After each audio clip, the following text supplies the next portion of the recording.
इस वक्त की खबर जो सुर्खियां बटोर रही है वो ये है कि महराज मलिक जो कि आम आदमी पार्टी के एमएलए हैं, उन्होंने अपना सपोर्ट जो है वो नेशनल कॉन्फ्रेंस से हटा दिया है और इसी में तमाम बातचीत करने के लिए वो एक्सक्लूसिव हमारे साथ जुड़ चुके हैं।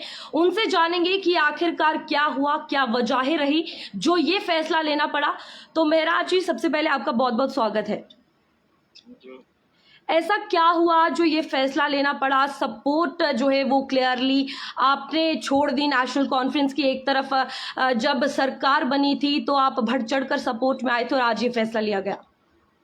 देखिए, मैं बदलाव के लिए पॉलिटिक्स में आया हूँ। मैं कोई ऐसे नहीं आया हूँ कोई पॉलिटिशियन हूँ या किसी परिवार से निकल कर आया हूँ। मैं यहाँ बदलाव के लिए आया था सियासत के अंदर। मैंने इसको इसलिए चुना था कि हम माहौल बदलेंगे, लोगों के सहूलियात के लिए या लोगों के मसाइल को ठीक करने के लिए उस पर काम करेंगे।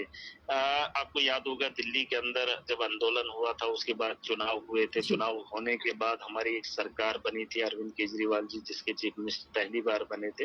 लेकिन 49 दिन जब उन्होंने देखा कि सरकार में बैठकर उन्हें काम नहीं कर पा रहे थे, तो उन्होंने दिल्ली के अंदर सरकार छोड़ दी। उन्होंने कुर्सी जो है 49 दिन के अंदर ही छोड़ दी, जो पहली बार चीफ मिनिस्टर बने। यहाँ पर एनसी तो कई सालों से राज कर रही है, लेकिन फिर भी 9 महीने बीत जाते हैं तो लोगों के ना ही काम हो रहे हैं और ना ही सेंटर की सरकार से सवाल पूछ रहे हैं। जम्मू कश्मीर की आवाम ने भाजपा के खिलाफ वोट दिया था और ये लोग भाजपा के खिलाफ ना ही बोल पा रहे हैं और ना ही उन्हें मनवा पा रहे हैं। तो कहीं ना कहीं ये चीजें मुझे देखने को जब मिली तो मुझे लगा कि इन लोगों के साथ बैठकर कोई फायदा नहीं है। ये लोगों को एक धोखा दे रहे हैं, तो धोखे की बाजी के अंदर हम उसका हिस्सा नहीं बनेंगे। ये अलग बात है कि मेरे सपोर्ट देने से या न देने से कोई भी सरकार टूटने वाली नहीं है, लेकिन मैं उसका हिस्सा नहीं बनूंगा क्योंकि इतनी बड़ी आवाम को धोखा नहीं दे सकता हूं। मैंने उम्मीद की आज होगा कल होगा, लेकिन जब मैंने देखा कि 49 दिन में जो आदमी समझ गया, उसने सत्ता को इसलिए छोड़ा क्योंकि दिल्ली के लोगों के काम नहीं हो पा रहे थे। फिर दोबारा से चुनाव में जब आए तो फिर वो अलग बात थी। 5 साल के अंदर उन्होंने दिल्ली के स्कूल बदले, हॉस्टल के अंदर रेवोल्यूशन लाया, अमेरिका जैसा मुल्क मानने पे मजबूर हो गया। और वही यूटी के अंदर यहाँ पर बैठकर ये स्कूल, मैंने स्कूल की बात की थी। मैंने कोई यहाँ पर ये इनसे उम्मीद नहीं की थी ये यहाँ के जेलों के अंदर जो नौजवानों को इन्होंने डाला या भाजपा के लोगों ने डाला उन्हें निकालेंगे ये लोग। लेकिन फिर भी मैंने चाहा था यहाँ के स्कूल बेहतर बने, यहाँ के हॉस्टल बेहतर बने, यहाँ के गरीब लोगों को जो है इलाज हो, उनकी जरूरियात पे काम हो, जो यूटी के अंदर रहकर किया जा सकता था।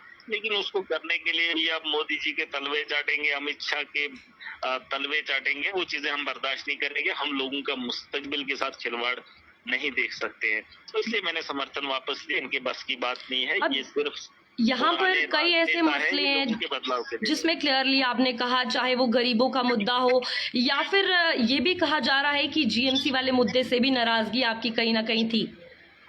देखिए मैडम, यही चीजें होनी चाहिए ना। लोगों को क्या चाहिए? हेल्थ के निजाम में बेहतरी चाहिए ताकि गरीब का इलाज हो। बड़ी बड़ी बातें होती है, वहाँ पे डॉक्टर्स रहते नहीं है। तो यही चीजें हैं, ये चीजें अगर आप ठीक नहीं कर पाते, आप रोना रोएंगे यूटी है यूटी है यूटी। स्टेट में आकर आप क्या करोगे? आप तो यूटी के अंदर भी ये हॉस्पिटल को बेहतर कर सकते हैं, डॉक्टर को तैनात कर सकते हैं।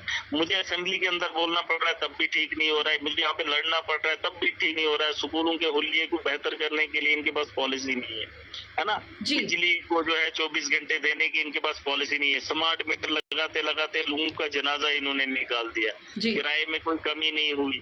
ये चीजें समझने वाली है। 9 महीने बहुत होते मैडम, एक सरकार को 9 महीने बहुत बड़ी बात होती। करप्शन इनसे रुकी नहीं, माइनिंग का माफिया रुक नहीं, है ना, लूट खसोट रुकी नहीं। तो ये चीजें कहीं ना कहीं हर्ट करती हैं। जम्मू कश्मीर की आवाम को ये उम्मीद नहीं थी। उन्होंने भाजपा के खिलाफ वोट दिया था। भाजपा के साथ अगर इनको जुड़ना है तो जुड़ के काम कर लीजिए ना, उनको मनवा क्यों रहे? ठीक है, तो यहाँ ये नाकाम रहे और मैं उसका हिस्सा नहीं बनना चाहता हूँ। मैं ये गुना अपने सर नहीं ले सकता। मैं इसका आगे नहीं क्या कुछ रहने वाला है? आगे अपने तर्ज पे काम करेंगे जनता के साथ। सरकार की जरूरत नहीं है, मुझे जनता की जरूरत है। मुझे इस मुल्क को बेहतर बनाने के लिए आवाम के साथ मिलकर हमें इसका मुस्तकबिल बनाना है। देखिए, ब्यूरोक्रेसी की जहाँ तक बात है, जो ब्यूरोक्रेट होगा, जो मुलाजिम होगा, उसको तनख्वाह है और वो हमारे टैक्स की है। लोगों को जगाने का काम होगा और लोग उनसे काम लेना खुद सीखेंगे अब, क्योंकि जो नेता हैं वो लोग तो दलाली करने में मसरूफ हैं, वो तो इनके तलवे चाटेंगे। लेकिन आवाम का गला घोंटते हुए महराज नहीं देख सकता है और आवाम को जगा कर उनको काम पे लगाएंगे, क्योंकि हमारे पैसे को तनख्वाह लेते हैं और हम लोगों उनको काम करना पड़ेगा। अगर नहीं करेंगे तो अब देखेंगे आने वाले कल में बड़े पैमाने पर हम लोग इकट्ठा होकर देखेंगे क्योंकि आप क्या कर जनता सकते हैं, जो बहुत हम उम्मीद करेंगे आपसे वही। लगाई बैठी है। जिस तरीके से आपने आवाज़ हमेशा जनता की, गरीबों की आगे रखी है, हर छोटे मुद्दे को जिसको शायद ही किसी ने देखा हो वो आपने आगे रखा है। देखिए मैडम, मेरी भी यही ख्वाहिश थी कि हमारे यहाँ बदलाव आए। सरकार बनी थी, किस लिए बनी थी? 10 साल के बाद जो चुनाव हुए थे, लोगों ने बढ़ चढ़ कर इसीलिए वोट दिया था ताकि जम्मू कश्मीर जो है ये बदहाली से निकले। लेकिन जब वो चीजें हुई नहीं तो कहीं ना कहीं मुझे लगता है कि अब जो है हमें आवाम को खुद सोचना है। जब बड़े लोग जो है हमारा नहीं सोच पा रहे हैं, वोट देने के बाद जिनके मुखालिफ हमने वोट दिया वो उन्हीं के साथ गुलछर्रे उड़ा रहे हैं, तो ये चीजें हमें बर्दाश्त नहीं होंगी। ना आवाम का मुस्तकबिल बेहतर हो रहा है और ना ही आवाम की आवाज को उठाया जाता है। जिस स्टेटहुड की बात कर रहे हैं उसके लिए बोल नहीं पा रहे हैं, उसके लिए लड़ाई नहीं लड़ रहे हैं, कोर्ट नहीं जा रहे हैं, सड़कों पे प्रोटेस्ट एक बारी तो कर लेते, एक बात तो बोल देते हैं कि नहीं हम ये करेंगे, हम वो करेंगे। मुंह नहीं खोल पा रहे हैं, बस मोदी जी से उम्मीद लगा रहे हैं, उसके गुण गा रहे हैं। उसके गुण गाने से बात नहीं बनेगी। यहाँ हक छीनना पड़ेगा और छीनने के लिए हमें लड़ना पड़ेगा। जम्मू कश्मीर की आवाम ने मैंडेट दिया था भाजपा से लड़ने के लिए, उनके साथ जुड़ने के लिए नहीं, उनसे भीख मांगने के लिए नहीं। अगर भीख मांगने के लिए दिया होता तो फिर आवाम खुद कर लेगी। लेकिन जम्मू कश्मीर की आवाम को कमजोर पाया है यहाँ के सियासतदानों ने। जम्मू कश्मीर के जज्बात के साथ, लोगों के जज्बात के साथ खेला गया है सियासतदानों ने। वरना जम्मू कश्मीर की आवाम इतनी कायर नहीं थी, इतनी मजलूम नहीं थी, इतनी बेबस और लाचार नहीं थी जितना इन नेताओं ने बनाया है। क्योंकि इन्होंने हमारा वजूद लिया वोट के तर्ज पे। जब वोट लिया तो ये कमजोर होगी, जिसका खमियाजा एक आम आदमी झेल रहा है। अब अगर एक उड़ती खबर और आ रही है कि हो सकता है कि एनसी का जो कोalition है और भी बहुत लोग हैं जो हो सकता है यहाँ से हट जाएं। देखिए बिल्कुल, अगर ये उमर अब्दुल्ला यहाँ पर ये काम नहीं करेगा, मुझे लगता है कि निकलना ही बेहतर है। या तो सरकार ही छोड़ देनी चाहिए या भाजपा के साथ मिलकर सरकार चला लीजिए, जैसे पीडीपी ने सरकार चलाई थी। ठीक है, अगर आपको लगता है कि बीजेपी के अलावा हम काम नहीं कर सकते हैं तो बीजेपी के साथ मिलकर सरकार चला दीजिए, अपना वक्त निकाल लीजिए। फिर आवाम अपना फैसला खुद करेगी जो भाजपा के साथ लड़ने की हिम्मत रखेगी। मैं उस पार्टी का हिस्सा हूं जिन्होंने दिल्ली के अंदर रेवोल्यूशन लाया, दिल्ली को बदला और भाजपा की तानाशाही को रोका पूरी ताकत के साथ, क्योंकि हमें मुस्तकबिल बेहतर बनाना है। हमें किसी के तलवे नहीं जाने हैं। हम जेल जाना कबूल किए हैं लेकिन भाजपा की गुलामी नहीं की है, भाजपा के तलवे नहीं चाटे हैं। ये तलवे भी चाटेंगे और ना काम भी करेंगे, ये चीजें हम बर्दाश्त नहीं करेंगे। बहुत सारी बातें हैं जिसके लिए हमने ये चीजें सारी बता दी है। मैं बहुत परेशान था, मेरी आवाम परेशान थी। हम अगर ये सरकार में बैठकर काम नहीं कर सकते हैं तो हमें ऐसी सरकार। एक आखिरी सवाल रहेगा बस ये कि कुछ दिन पहले सीएम उमर अब्दुल्ला की अगर बात करें, उन्होंने खुद एक इंटरव्यू में कहा कि यहाँ पर उतनी पावर जो है मेरे पास नहीं है, अधिकारी मेरी मानते नहीं है। ये बात भी सच है। इन्होंने कहा था कि हमें केजरीवाल नहीं बनना है, तो जब केजरीवाल नहीं बनना है तो केजरीवाल वो शख्स है जिसने स्कूल बनाए, जिसने हॉस्टल बनाए दिल्ली के अंदर और लड़कर बनाए। आपको ये मायूसी नहीं दिखानी पड़ेगी, आपको आवाम ने ताकत दी है, इसीलिए तो मैं हटा हूँ। क्योंकि आप भीख मांग रहे हैं, भीख नहीं मांगनी है, हमने छीनना है। ये हमारा हक है और ये हमसे कोई नहीं छीन सकता है। हमें लोगों ने मैंडेट दिया है और मैंडेट पे डाका हम भाजपा को नहीं डालने देंगे।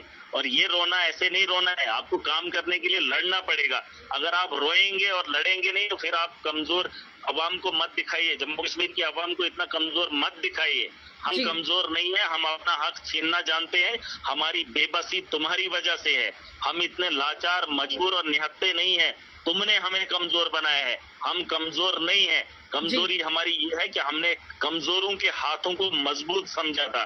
वो मजबूत नहीं, वो कायर निकले, वो भाजपा से डरे और हमें डरने वालों की जरूरत नहीं है। उन्हें बता दीजिए पीडीपी के तर्ज पे उनके साथ सरकार बना लीजिए, अपना वक्त निकाल लीजिए, बेहतर होगा।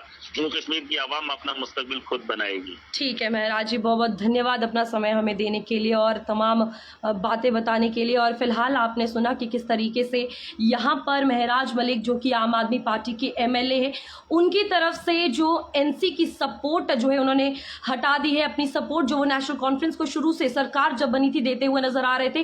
अब उनका क्या कुछ कहना है एक्सक्लूसिवली हमारे चैनल के थ्रू आपको सुनाया और यही कहा है कि आम आवाम के लिए वो काम करते रहेंगे, इसी तरीके से गरीबों की आवाज उठाते रहेंगे, चाहे वो जम्मू कश्मीर में किसी का कोई भी मुद्दा हो, ये सरकार कैसे भी चले। महराज मलिक की अगर बात की जाए, वो हमेशा से जिस तरीके से जनता की आवाज आगे लाते रहे, आगे भी जनता के लिए काम करते रहेंगे। तो फिलहाल ये इस वक्त की बड़ी खबर है, जहां पर नेशनल कॉन्फ्रेंस को सपोर्ट देते हुए आम आदमी पार्टी के इकलौते कैंडिडेट जिन्होंने जम्मू कश्मीर में डोडा से सीट हासिल की थी, उन्होंने फाइनली अपनी सपोर्ट जो है हटा ली है।